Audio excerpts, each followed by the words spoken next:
За да се заштеди електрична енергија, но и пари, општините од Полошкиот регион со барање до Министерството за образование и наука, зимскиот распуст во оваа учебна година да трае 2 месеца. Освен тоа, на седницата на Советот за развој на Полошки плански регион беше презентиран и проект на словенечка компанија за управување со отпад.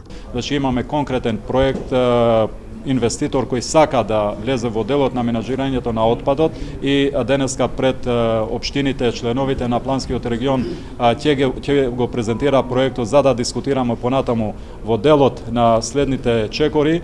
Друга важна точка која ќе биде дискутирана денеска се однесува на куќињата скитници, проект кој регионален предходно требаше да се реализира во општина Брвеница, но ради тоа што во општина Брвеница имаше некои недоречености и се повлече одобрението. Сега најдовме, благодарение на градоначалникот на општина Врапчиште, ни обезбеди друга локација. Денеска треба да донесеме одлука за да продолжи проектот.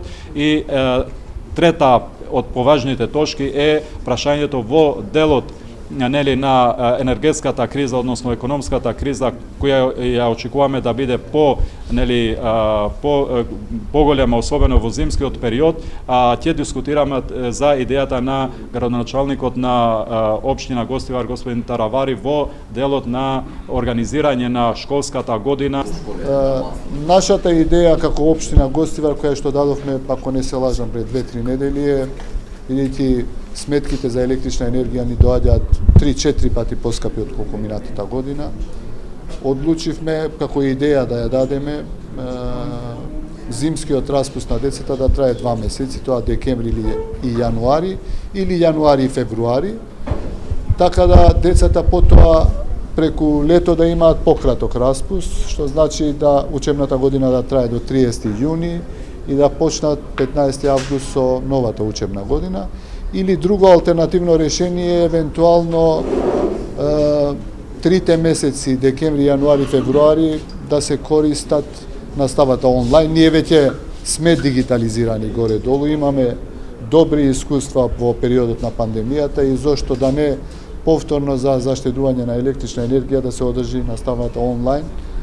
Меѓутоа, за тоа нормално ни треба поддршка од Министерството и од ЗЕЛС. Немаме до сега одговор, иако се испратени официјални писма и до ЗЕЛС и до Министерството за образование.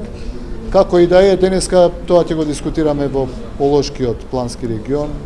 Евентуално ако имаме поддршка, иако неофицијална поддршка имаме и од повеќе градоначалници кои што ми се јавија и мислат дека идејата е коректна и треба да се разгледа и заеднички на крај да се одлучи. Доколку Министерството одлучи поинаку, немаме друга опција, ќе мораме да тераме вака и да продолжиме вака. Парадокс и нонсенс е општините за училиштата да плаќаат индустријска струја и општините, бидејќи се работи за јавни предпријатија со општествен интерес и не е логично да плаќаме таква скапа тарифа.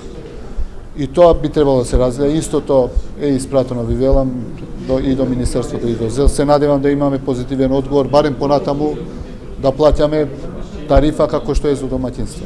Инаку денешната седница на Советот за развој на Полошкиот плански регион се одржа во просториите на општина Желино.